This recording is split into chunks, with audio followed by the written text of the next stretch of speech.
오늘은 요한계시록 15장을 살펴보고자 합니다.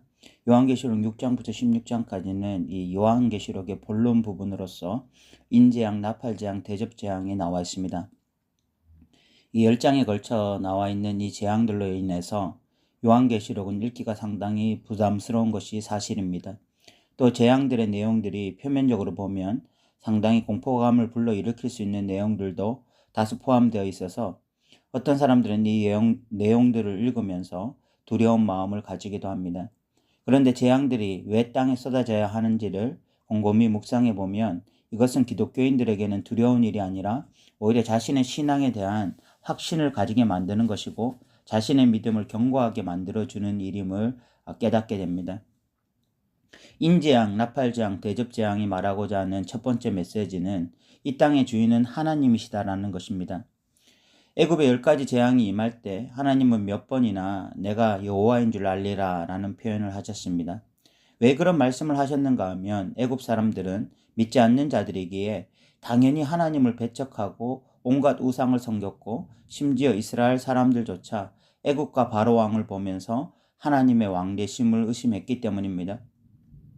하나님은 10가지 재앙을 통해서 누가 진짜 살아있는 왕인지 신인지를 분명히 보여준 것입니다. 두 번째, 이 재앙들은 믿지 않는 자들을 학대한 세상을 향한 심판입니다. 이 재앙들은 모두 그 당시 로마 나라와 관련이 있는 재앙들이었습니다. 로마 나라는 믿는 자들을 학대하고 고통스럽게 했습니다. 그래서 순교자들은 우리의 피를 언제까지 신원하여 주시겠습니까? 라고 하나님께 기도했습니다. 그렇게 하나님의 백성들을 학대한 로마 나라를 향한 하나님의 진노가 재앙으로 나타난 것입니다. 세 번째, 이 재앙들은 하나님의 백성이지만 로마 나라의 권력 앞에 황제를 주로 섬기려 하던 자들에 대한 강력한 경고이기도 했습니다. 서머나 교회나 빌라델비아 교회는 하나님에 대한 절대적인 충성심으로 나아갔지만 다른 5교회는 혼합주의에 물들기도 하고 황제 숭배에 참여하기도 했습니다. 그런 교회들에게 이 재앙들은 누가 참 신인지를 알게 해주고 다시 하나님만 섬기도록 경고하는 강력한 메시지였던 것입니다. 이렇게 재앙의 의미를 알게 될 때 왜 진짜 하나님의 백성들이 두려워해야 되는지를 알게 됩니다. 두려워해야 할 것이 아니라 오히려 내가 믿는 하나님이 진짜 신이구나. 이 재앙은 믿는 자들을 향한 것이 아니구나. 신앙생활 똑바로 해야 하는구나 라고 생각하면서 더 신앙을 견고하게 하는 도구가 되어야 하는 것입니다.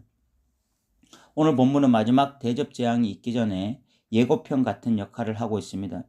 오늘 본문은 두 부분으로 나뉘어지는데 1절과 5절, 8절까지 하나의 단락이고 그 사이에 2절부터 4절까지가 삽입되어 있는 형식입니다. 먼저 2절부터 4절까지를 살펴보고 이후에 1절과 5절부터 8절까지를 살펴보겠습니다. 2절을 읽어보겠습니다. 또 내가 보니 불이 섞인 유리바다 같은 것이 있고 짐승과 그의 우상과 그의 이름의 수를 이기고 벗어난 자들이 유리바다 가에 서서 하나님의 검은 고를 가지고 라고 말씀하고 있습니다. 여기 불이 섞인 유리바다라는 표현이 나오는데 이는 다니엘서 7장 10절을 모티브로 한 것으로 보입니다. 다니엘서 7장 10절에는 이런 말씀이 나와 있습니다. 불이 강처럼 흘러 그의 앞에서 나오며 그를 섬기는 자는 천천히요 그 앞에서 못에 선 자는 만만이며 심판을 베푸는데 책들이 펴 놓였더라 라고 말씀합니다. 다니엘서 7장 10절 이후의 내용은 짐승들이 예수님과 싸울 때 패배한 내용인데 그 장소가 불이 강같이 흘러나온 장소입니다. 또한 요한계시록에서 바다는 항상 부정적인 표현으로 하나님을 믿지 않는 장소를 의미합니다. 그러니까 불이 섞인 유리바다라는 표현은 하나님을 믿지 않는 세상에 치열한 영적 전쟁이 벌어진 것을 묘사한 것으로 보입니다. 그것에서 우상과 그를 따르던 자들을 무리를 이긴 성도들이 하나님의 검은 고를 들고 서 있습니다. 이 성도들은 이 땅을 사는 동안 대충 예수님을 믿은 것이 아니라 치열한 영적 전쟁에서 승리한 자들입니다. 요한계시록에서 계속 강조한 것이 교회는 승리해야 한다는 것이었습니다. 요한계시록 2장 3장에 7교회가 나오는데 이 7교회는 모두 전투하는 교회로 이기는 자에게는 이라는 전제가 붙어서 반드시 영적 전쟁에서 승리해야 할 것을 말했습니다. 그리고 지금 이 불이 섞인 유리바다 위에 서 있는 성도들은 다 이긴 자들입니다. 그리고 그들의 손에 하나님의 검은 거가 들려있다고 말을 하는데, 여기서 검은 거는 요한계시록 14장에 나오는 이 구속감을 받은 14만 4천이 가지고 있던 검은 거와 동일한 것으로 그들이 불렀던 새 노래와 상관이 있습니다. 즉 이들은 이제 완전한 승리의 상태에서 승리의 노래, 구속의 노래를 부르는 것입니다. 그리고 3절에서는 이것을 모세의 노래, 어린 양의 노래라고 말을 하고 있습니다. 읽어보겠습니다. 하나님의 종 모세의 노래, 어린 양의 노래를 불러 이르되 주 하나님 곧 전능하신 이여 하시는 일이 크고 놀라우시도다. 만국의 왕이시여 주의 길이 의롭고 참되시도다. 주여 누가 주의 이름을 두려워하지 아니하며 영화롭게 하지 아니하오리이까. 오직 주만 거룩하시니이다. 주의 의로우신 일이 나타났음에 만국이 와서 주께 경배하리이다 하더라 라고 말씀하고 있습니다. 여기 모세의 노래, 어린 양의 노래라는 것은 다른 노래가 아니라 동일한 노래를 말하는 것입니다. 그 이유를 잠시 설명해야 될 것 같은데, 우리가 2절에서는 바다라는 것을 하나님을 믿지 않는 세상으로 말했는데 중의적인 표현으로 이 바다를 홍해로 보기도 합니다. 홍해는 하나님의 백성들에게는 구원의 바다였지만 이스라엘을 추격하던 애굽인들에게는 심판의 바다였습니다.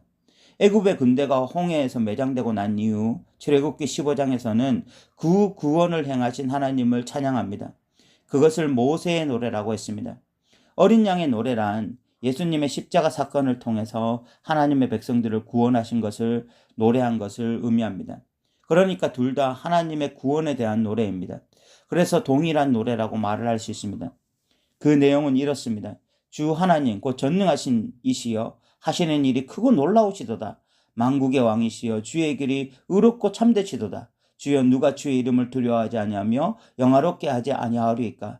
오직 주만 거룩하시니이다. 주의 의로우신 일이 나타났음에 만국이 와서 주께 경배하리이다 하더라 라고 말하고 있습니다. 이 노래의 가사들을 자세히 묵상하면 이 가사들은 온전히 하나님을 경배하는 내용들이라는 걸 알 수가 있습니다. 이 내용들은 하나님의 행하시는 일들에 대해서 노래하고 하나님의 의로우심과 참되심을 노래합니다. 이 노래들은 하나님이 만국의 왕이심을 분명히 밝히고 하나님은 두려워야 할 분, 영화를 받을 분임을 고백합니다. 또한 이 노래는 하나님만이 홀로 거룩하시다는 것을 고백하고 만국이 주를 경배해야 된다고 말을 합니다. 이 노래들은 온전히 하나님을 높이는데 그 높이는 이유는 하나님을 잘 알고 있기 때문입니다. 그렇기 때문에 온전한 찬양이 가능한 것입니다. 성도들이 하나님을 잘 알고 그 하나님의 행하신 일도 잘 알기 때문에 이런 귀한 찬양, 이런 온전한 찬양을 하나님 앞에 드릴 수 있게 되는 것입니다. 구원받은 성도들, 승리한 성도들은 찬양의 사람들입니다. 찬양의 사람들이고 하나님을 누구보다 잘 아는 사람들입니다. 그렇기 때문에 가장 수준 높은 찬양을 드리는 거야. 여러분, 우리가 구원받는다라고 했을 때 물론 우리가 예수 그리스도를 믿음으로 구원받습니다. 그런데 그렇게 어떤 짧은 단문으로만 우리의 구원을 설명할 수가 없습니다. 우리의 구원은 굉장히 복잡한 것입니다. 그 중에 이 구원받는 자들은 이기는 자들이고 무엇보다도 하나님을 잘 아는 자들입니다. 하나님을 잘 알기 때문에 하나님께 가장 수준 높은 찬양, 예배를 드릴 수 있는 자들이 바로 구원받는 자들임을 우리가 항상 기억했으면 좋겠습니다. 2절부터 4절까지는 삽입구로 하나님의 백성들이 결국 승리하고 이 모세의 노래, 어린 양의 노래를 부르는 모습을 보여주고 있습니다. 그 이후 1절 또 5절부터 8절까지는 대접 재앙에 대한 이야기입니다. 여기서 대접이라는 것이 어떤 의미가 있는지를 먼저 살펴봐야 되는데, 여기서 대접은 인재앙 중에 이 5번째 인을 떼실 때에 순교자들이 우리 피를 갚아주시지 아니하시기를 어느 때까지 하시려나이까 라는 말과 상관이 있습니다. 요한계시록 5장 8절에 이런 말씀이 있습니다. 그 두루마리를 취하심에 네 생물과 24장로들이 그 어린 양 앞에 엎드려 각각 검은 고와 향이 가득한 금 대접을 가졌으니 이 향은 성도들의 기도들이라 라고 말씀하고 있습니다. 향이 가득한 금 대접이라고 하는 것은 성도들의 기도입니다. 그 기도의 내용이 6장에 나오는 순교자들이 고백한 내용인 것입니다. 순교자들이 우리의 피를 갚아달라고 기도하고 그 기도의 응답으로 이제 땅에 대접 재앙이 쏟아지는 것입니다. 1절을 읽어보면 또 하늘에 크고 이상한 다른 이적을 보매 일곱 천사가 일곱 재앙을 가졌으니 곧 마지막 재앙이라 하나님의 진노가 이것으로 마치리로다 라고 말씀하고 있습니다. 인재앙, 나팔재앙, 대접재앙은 시간 순서대로 일어날 재앙을 말하고 있는 것이 아니라 요한이 본 한상 순서대로 말을 하고 있는 것입니다. 특별히 나팔재앙과 대접재앙은 유사한 점이 너무 많습니다. 이로 보건대 같은 재앙들을 다르게 표현했을 가능성이 높습니다. 이에 대해서는 다음 시간에 좀 더 자연스럽게 설명하도록 하겠습니다. 중요한 것은 이 재앙들은 예수님의 초림과 재림 사이에 일어나고 있는 재앙들이라는 것입니다. 다시 말해서 요한이 이 글을 쓸 때부터 오늘날에 이르기까지, 그리고 예수님이 재림하실 때까지 이 인재앙, 나팔재앙, 대접재앙은 계속해서 일어나고 있다는 것입니다. 순서대로 일어나고 있는 것이 아니라 그 재앙들이 각각 나타나고 있는 거예요. 여러분들이 이 세 가지 재앙을 살피면서 보셨겠지만 인재앙 마지막 재앙도 거의 인류 종말에 대한 이야기고, 나팔재앙도 마찬가지고, 대접재앙도 마찬가지입니다. 인재앙도 완결된 재앙이고, 나팔재앙도 마찬가지고, 대접재앙도 마찬가지입니다. 그렇기 때문에 우리는 이것을 시간 순서로 보는 것이 아니라 오히려 이 재앙들이 유사한 재앙임을, 그리고 이 예수님의 초림부터 재림 사이에 일어날 재앙들임을 우리가 기억해야 됩니다. 5절에서는 하늘의 증거 장막의 성전이 열렸다고 말을 합니다. 5절을 읽어보면 또 2일 후에 내가 보니 하늘에서 증거 장막의 성전이 열리매 라고 말씀하고 있습니다. 여기 하늘 성전을 증거 장막의 성전이라고 부르는 이유가 있습니다. 증거 장막이라는 것은 모세 시대의 지성소 안에 놓여졌던 율법을 의미하는 것입니다. 그러니까 율법을 강조하고자 증거 장막의 성전이라고 말을 한 것입니다. 왜 율법을 강조하는가 하면 모든 사람이 행한 대로 심판을 받을 것이기 때문입니다. 인류 종말의 때에는 모든 사람이 하나님 앞에서 자신이 행한 일을 직고하고 행한 대로 심판을 받을 것입니다. 6절에서는 이 천사가 성전으로부터 나오는데 맑고 빛난 세마포 옷을 입고 가슴에 금띠를 띠고 있다고 말을 하고 있습니다. 읽어보면 일곱 재앙을 가진 일곱 천사가 성전으로부터 나와 맑고 빛난 세마포 옷을 입고 가슴에 금띠를 띠고 라고 말씀합니다. 그런데 세마포 옷을 입고 가슴에 금띠를 띠고 있는 분은 예수님이셨습니다. 요한계시록 1장 13절에 보면 촛대 사이에 인자 같은 이가 발에 끌리는 옷을 입고 가슴에 금띠를 띠고 라고 말씀합니다. 인자 같은 이가 바로 예수님이신데 그 예수님의 모습과 닮은 천사들의 모습을 보여주면서 이 천사들이 예수님의 대리자임을 의미하는 것입니다. 7절의 이 대접은 하나님의 진노의 대접이라고 분명히 밝히고 있습니다. 7절을 읽어보면 네 생물 중에 하나가 영원토록 살아계신 하나님의 진노를 가득히 담은 금대접 일곱을 그 일곱 천사들에게 주니라고 말씀하고 있습니다. 네 생물 중 하나가 하나님의 진노를 담은 이 금대접 일곱을 일곱 천사들에게 줍니다. 이 진노의 대접을 이제 천사들이 세상에 쏟을 것입니다. 그것이 대접 재앙이죠. 8절에서는 하나님의 영광으로 말미암아 성전에 들어갈 자가 없었다라고 말씀합니다. 8절 읽어보면 하나님의 영광과 능력으로 말미암아 성전에 연기가 가득 차매 일곱 천사의 일곱 재앙이 마치기까지는 성전에 능히 들어갈 자가 없더라라고 말씀합니다. 하나님의 영광으로 가득한 곳은 모든 것을 압도합니다.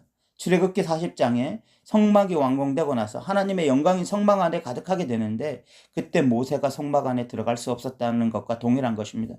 하나님의 영광이 가득하게 되면 그 영광이 압도되어 인간도 성전도 성전 안에 들어갈 수 없고 천사들도 그 어떤 존재들도 그 영광 앞에 서지 못하게 되는 것입니다. 이제 말씀을 마무리하겠습니다. 오늘 본문은 대접 재앙의 시작과 하나님의 백성들의 승리로 인한 영원한 노래, 구원의 노래를 하는 것을 살펴보았습니다. 승리한 자들은 모세의 노래, 어린 양의 노래를 부르는데 그 노래의 핵심은 하나님이셨습니다. 구원받은 자들은 하나님을 누구보다 잘 압니다.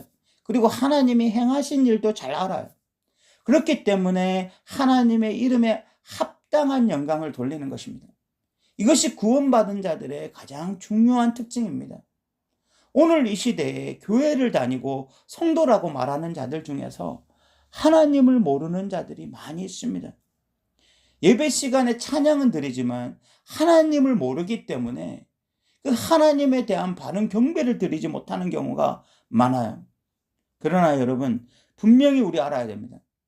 진짜 구원받는 자들은 하나님을 제대로 노래하는 자들입니다. 하나님을 온전히 알아서 하나님의 이름에 합당한 노래를 부르는 자들이 진짜 구원받은 자들입니다. 또한 이제 마지막 재앙인 대접재앙이 이 땅에 쏟아 부어질 것입니다. 대접재앙은 성도들의 기도와 관련이 있습니다. 대접에 성도들의 기도가 향으로 올라가는데 그 기도의 내용은 순교자들의 피를 갚아달라는 내용이었습니다. 그러므로 대접재앙은 믿지 않는 자들을 향한 심판의 재앙입니다. 고로 하나님의 백성들은 이 재앙들에 두려워하는 것이 아니라 오히려 자신이 믿는 하나님에 대한 견고한 신뢰와 믿음을 가지고 이 마지막 시대에 그 인내와 믿음으로 승리하는 자들이 되어야 하는 것입니다. 오늘도 들어주셔서 감사합니다.